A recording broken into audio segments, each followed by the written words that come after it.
Bonjour et bienvenue sur Maghreb TV pour rencontrer des candidats et candidates aux élections communales 2018 sur Bruxelles. Et aujourd'hui, je reçois les candidats de Koekelberg. Il s'agit de la liste, des représentants de la liste alternative humaniste avec Madame Véronique Lefranc, Bonjour.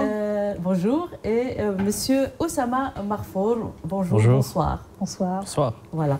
Alors, comme je disais, Véronique Lefranc, vous connaissez déjà vous êtes déjà sur le terrain politique depuis plusieurs années. Vous êtes échevine à Koekelberg. Vous allez nous donner quelques mots sur vos compétences CDH.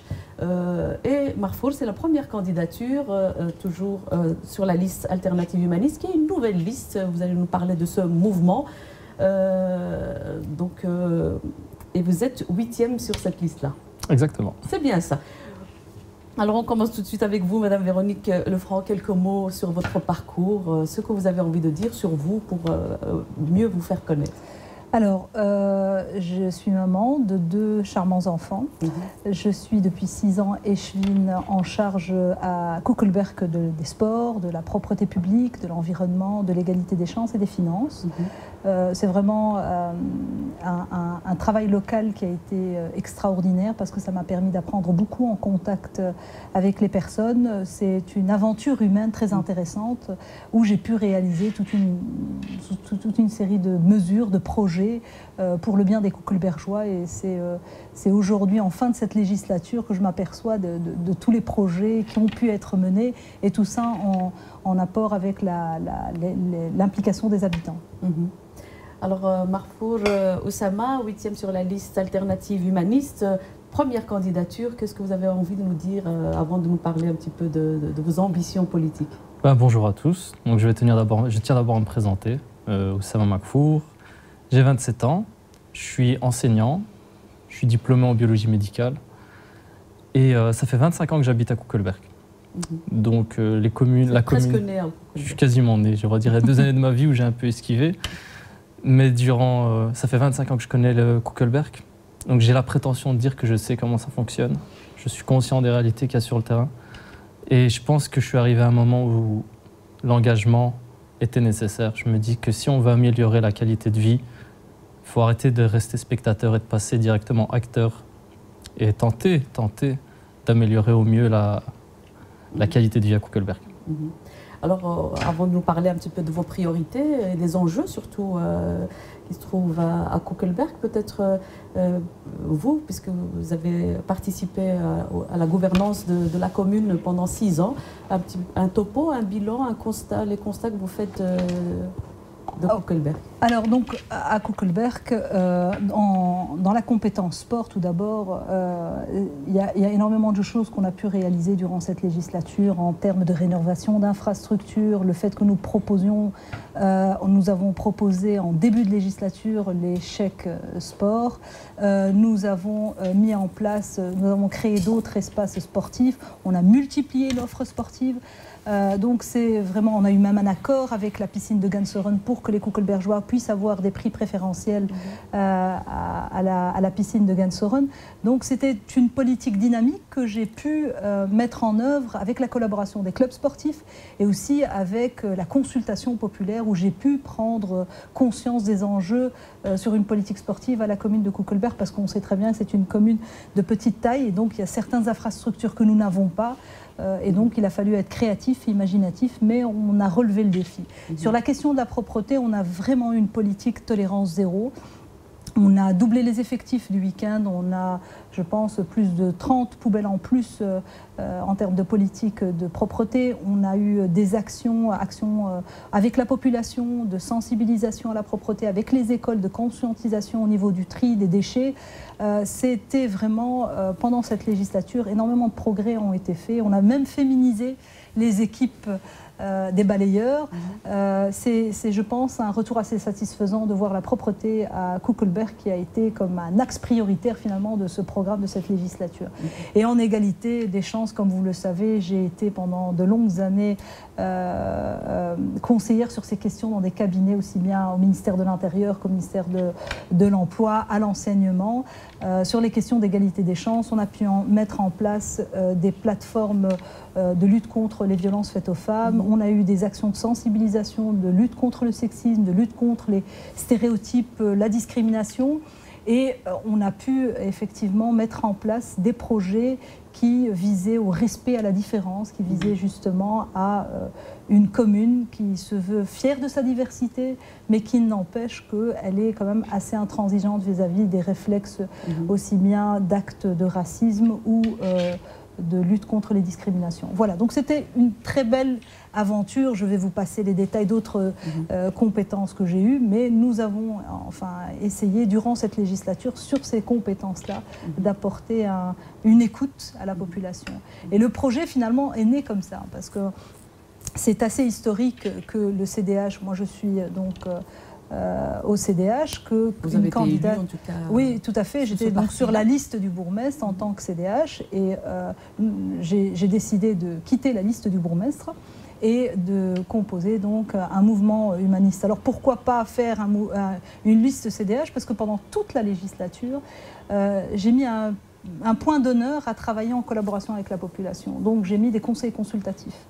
Que ça soit en égalité des chances, que ça soit en sport, que ça soit en propreté, j'ai toujours veillé à une consultation. Parce qu'aujourd'hui, croire que l'on peut faire de la politique comme il y a 30 ans, c'est complètement ne pas être visionnaire de l'enjeu politique. Aujourd'hui, les gens sont demandeurs d'un renouveau politique et le renouveau politique, c'est un changement de mentalité qui doit s'opérer. Et il va s'opérer de la manière où il faut partager le pouvoir. Penser qu'aujourd'hui, on peut encore infantiliser les habitants qui sont conscients des problématiques. Qui mieux que des habitants vont savoir quels sont les enjeux d'un quartier, d'une rue, d'une commune? Quels sont les défis, justement, Madame Lefranc? Alors, il y en a plusieurs. Il y en a plusieurs. C'est une petite commune, mais il y a plusieurs enjeux. Je pense que d'abord, un des enjeux principaux, c'est la jeunesse. Il faut vraiment un pacte 0-25 ans, un pacte ambitieux pour les jeunes, pour l'enseignement. On est une des communes où il y a le plus de jeunes de la région bruxelloise. Il faut absolument répondre aux enjeux et aux défis de l'enseignement. Il faut un enseignement de qualité, veiller à la lutte contre le décrochage scolaire,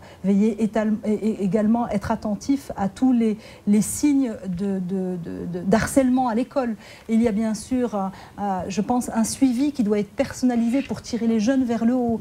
Et puis toute la politique de la jeunesse doit être beaucoup plus ambitieuse. Il faut prévoir des espaces où les jeunes peuvent se retrouver.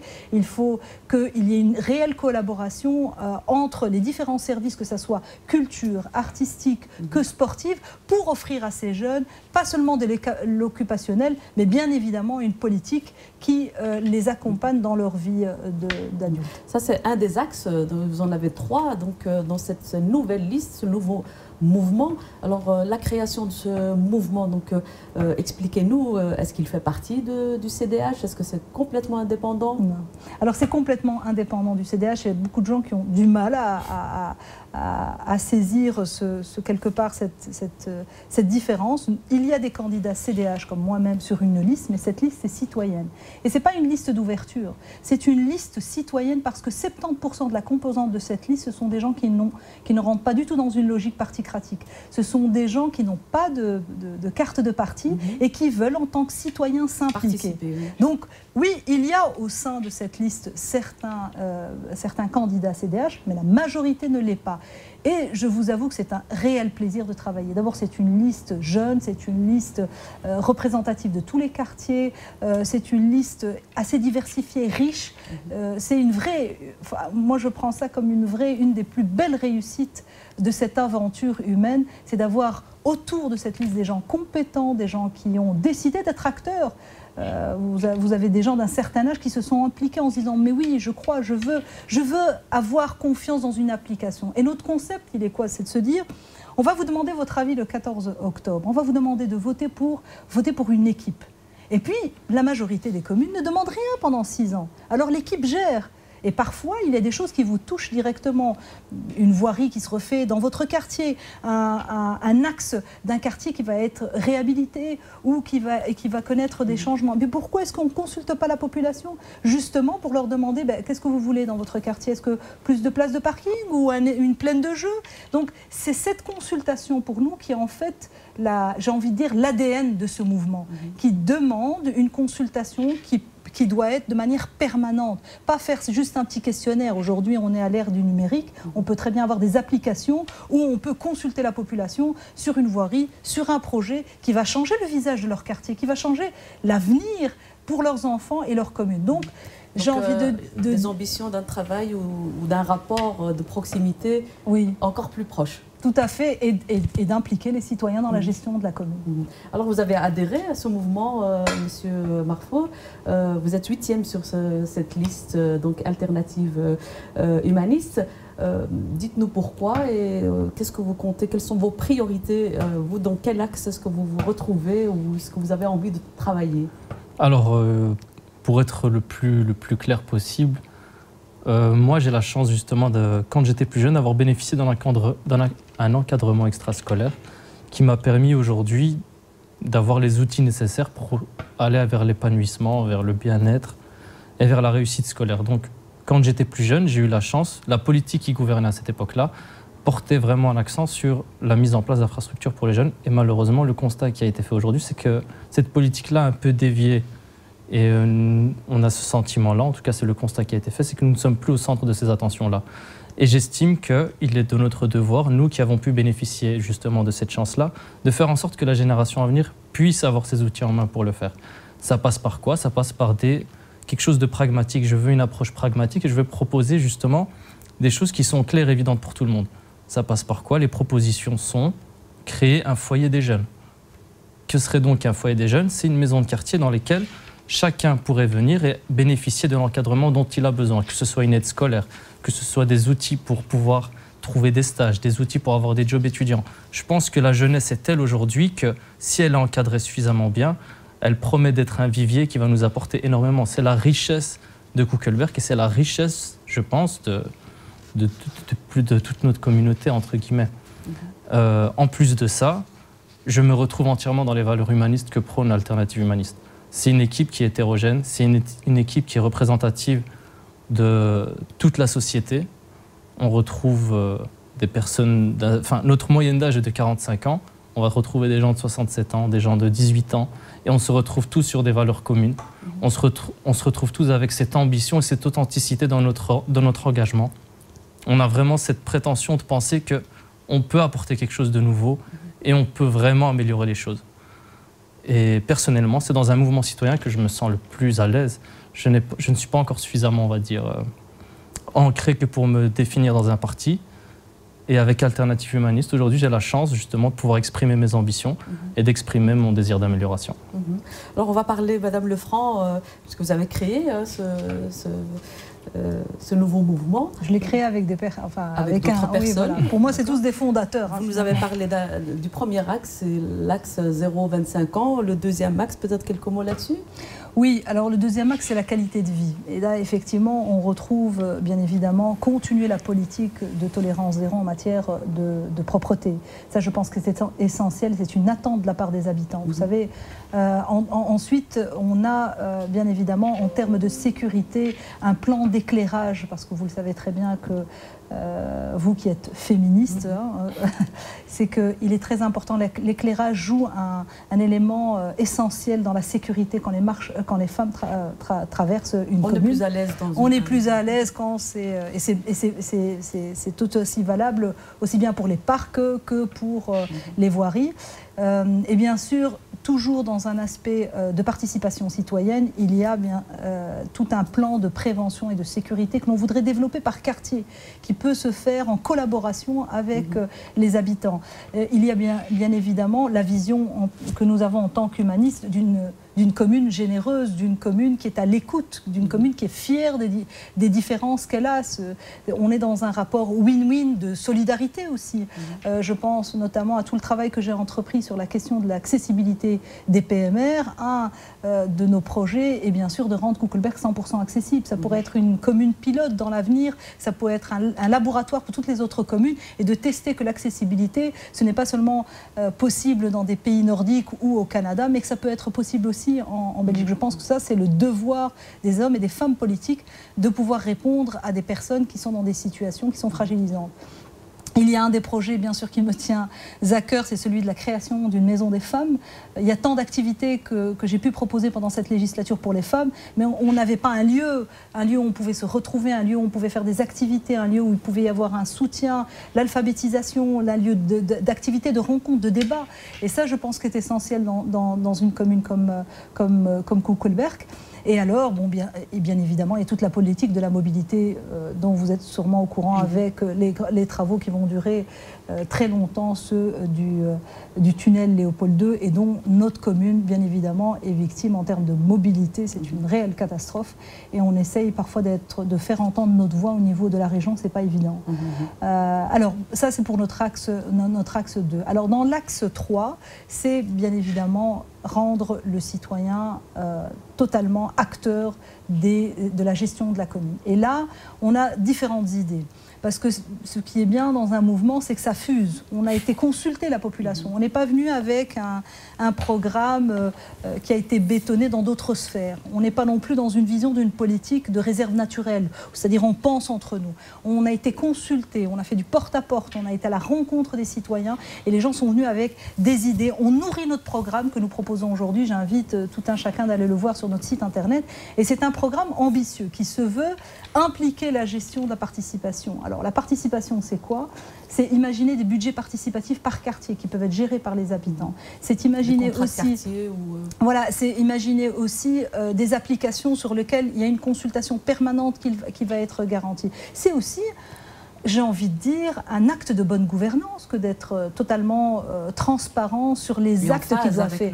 Et en phase, tout à fait, vous prenez la température de manière quotidienne. Je pense qu'on est à la croisée des chemins. Je pense que la politique à l'ancienne, il faut vraiment qu'il y ait une prise de conscience. Et là, je tiens à rendre quand même hommage à mon parti, le CDH, qui s'est complètement retiré de sa visibilité au niveau de Koekelberg, puisque m'a permis finalement de ne pas faire une liste CDH et qui m'a dit, écoute, moi j'ai été très claire, je dis, il y a un mouvement citoyen qui est en train de se faire, on doit être en phase.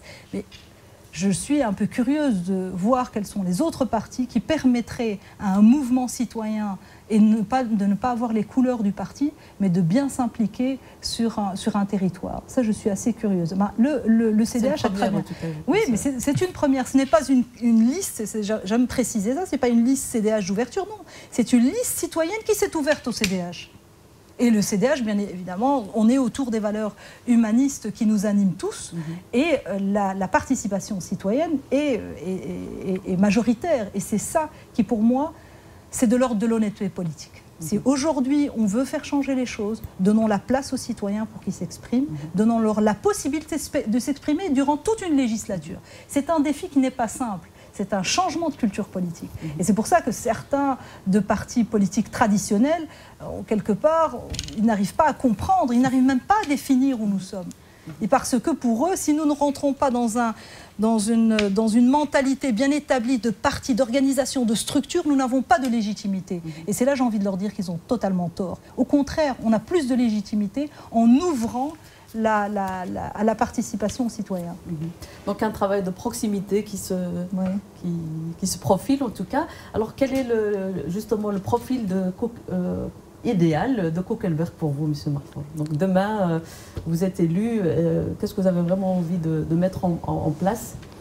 C'est une super question parce que c'est vraiment ce sur quoi on réfléchit constamment, on se dit ok, on est dans un monde idéal, qu'est-ce qu'on pourrait apporter de mieux? Pour moi, Koekelberg, ça devrait être une commune qui soit vraiment au centre, où le bien-être est mis au centre de chacun. Le bien-être passe par d'abord l'épanouissement de toutes les tranches d'âge, que ce soit les personnes âgées, la jeunesse, c'est la consultation.